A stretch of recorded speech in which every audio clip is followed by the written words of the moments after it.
میں اپنے بھائی کے فون میں ریکارڈ کرایا جس میں کہا کہ مجھ پر سندھ حکومت کا بے انتہا دباؤ ہے، پہلے بھی ایسا ہوا تھا، یہ ویڈیو ایڈوانس میں ریکارڈ کرا رہا ہوں۔ ان کا کہنا تھا میرا ضمیر اور میرا دل عمران خان کے حکم پر عمل کرنا ہے۔ 15 جون کو پی ٹی آئی کے تمام چیئرمین کے ساتھ حافظ نعیم الرحمان کو ووٹ دوں گا۔ تو معاملہ یہ ہے کہ پی ٹی آئی کے لوگ ظاہر اتحاد ہے، خان کا حکم ہے، وہ نعیم الرحمان صاحب کو، حافظ صاحب کو ووٹ کرنا چاہتے ہیں، لیکن ان کے بندے جو ہیں وہ مسلسل اٹھائے جا رہے ہیں۔ استحکام پاکستان پارٹی کا انتخابات میں بھرپور حصہ لینے کا فیصلہ، یعنی ایکٹیو طریقے سے پالیٹکس کی جائے گی، کیمپین چلائی جائے گی اور جناب انتخابات کے اندر حصہ لیا جائے گا۔ یہ جناب خبر ہو گئی۔ اور پھر جنرل باجوہ پر جی ایک الزام لگایا ہے راجہ ریاض نے۔ لوٹا ایسوسی ایشن کا صدر راجہ ریاض کہتا ہے شہباز حکومت میں پی ٹی آئی جو ضمنی الیکشن جیتی 17 جولائی والے الیکشن جس کے اندر چودھری پرویز الہی جس کے نتیجے میں وزیر اعلیٰ پنجاب بنے تھے، وہ کہتے ہیں شہباز حکومت میں پی ٹی آئی جو ضمنی الیکشن جیتی وہ جنرل باجوہ نے سازش کر کے جتوائے تھے۔ یعنی آپ دیکھیں نا، باجوہ صاحب کی قسمت پر روئیے۔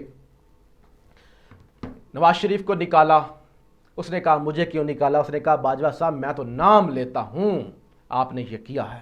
فیض حمید صاحب آپ نے ہنستے بستے ملک کو روکا۔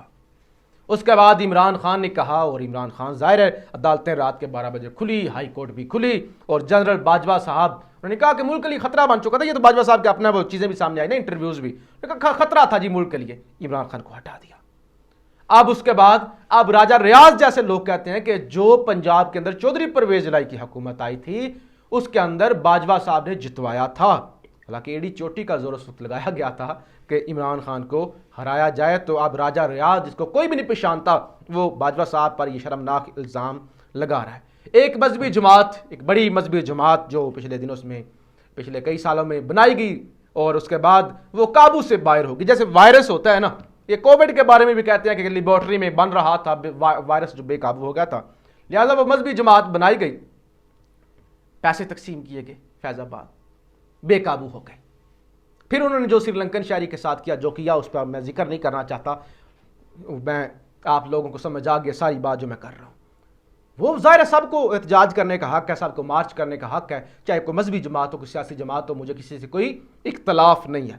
وہ ایک مارچ کر رہے ہیں، میڈیا پہ تو نہیں دکھایا جاتا، لیکن ایک بڑا مارچ ہے اور وہ ہمیں اس کے سربراہ بھی نظر آتے ہیں، کبھی گھوڑے پہ ارتگل بنے ہوتے ہیں، کبھی وہ بڑے موٹر پہ وہ جو بڑا موٹر سائیکل ہوتا ہے ایسے ایسے کر کے چلا رہے ہوتے ہیں، کبھی رکشے پہ چڑھے ہوتے ہیں، کبھی کرین پہ چڑھے ہوتے ہیں۔ بہرحال جی اپنا اپنا کسی کا طریقہ کار ہے، کس طرح آپ عوام میں جاتے ہیں، سب کو کسی کو آپ نہیں برا کہہ سکتے، ہر کسی کا اپنی مرضی ہے نا جی، کوئی کس طرح سے بھی پالیٹکس کرتا ہے، اس کا اپنا اختیار، اس کا اپنی مرضی ہے اور اجازت ہونی چاہیے سب کو سیاست کرنے کی، میں تو اس حق میں ہوں۔ اچھا جی، وہ جناب احتجاج کر رہے ہیں اور حکومت ہر صورت پاکستان بچاؤ مارچ کو روکنے کے لیے پروگرام حتمی مراحل میں داخل کر چکی۔ یہ ایک سینئر صحافی ہیں، وہ یہ دعویٰ کرتے ہیں اور کہتے ہیں چناب پل پر رکاوٹیں لگا دی گئی ہیں، کنٹینر لگا دی گئے۔ چناب پل جب لاہور سے آپ اسلام آباد کی طرف آتے ہیں تو پھر وہ وزیر آباد سے آگے آتا ہے چناب پل، دریائے چناب کے کنارے پر، جہاں پہ وہ وہاں سے وزیر آباد اور آگے پھر گجرات کی طرف وہ ہے چناب پل، وہاں پر کنٹینر لگا دیے گئے ہیں۔ پولیس اور اینٹی رائٹس فورس کی بڑی تعداد موجود ہے۔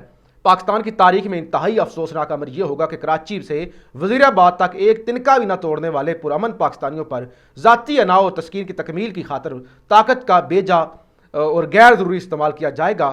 اور یہ کہتے ہیں کہ سیاستدانوں کو تدبر کا مظاہرہ کرتے ہوئے تصادم کے بجائے مذاکرات کو بطور حل کنسیڈر کرنا چاہیے۔ خونِ حق بہنا افسوسناک ہوتا ہے۔ یہ انہوں نے official D G I S P R کو بھی ٹیگ کیا ہے، لیکن پنجاب بند ہو رہا ہے، کنٹینر لگ رہے ہیں اور ایک دفعہ پھر سے یہ تماشا لگ رہا ہے احتجاج کرنے کا، کسی جائے مذہبی جماعت ہو۔ فضل الرحمان دیکھیں، میرا اس جماعت سے کوئی تعلق نہیں ہے، یہ جس جماعت کی میں بات کر رہا ہوں نا، اکثر میں نے اپنی ویڈیوز کے اندر اس جماعت کی مخالفت کی ہے اور کرنی بھی چاہیے، مجھے پورا اختیار ہے کہ میں کسی کی مخالفت کروں، کسی کی حمایت کروں، کسی سے مخالفت نہیں اختلاف کروں، کہ آپ کو کسی کی سیاست سے اختلاف ہو سکتا ہے، لیکن جب فضل الرحمان سپریم کورٹ کے سامنے جا کے سپریم کورٹ کے ججز کو گالیاں دے کے احتجاج کر سکتا ہے تو اس جماعت کو بھی احتجاج کا بھی حق ہے، مطالبات منوانے کا بھی حق ہے، مطالبات سامنے رکھنے کا بھی حق ہے۔ لہذا زور جبر والی جو ایک پالیسی ہے نا، اس سے اس حکومت کو، اس فیشسٹ حکومت کو پیچھے ہٹنا چاہیے اور بات چیت سے معاملات کو آگے لے کر چلنا چاہیے۔ پاکستان زندہ باد۔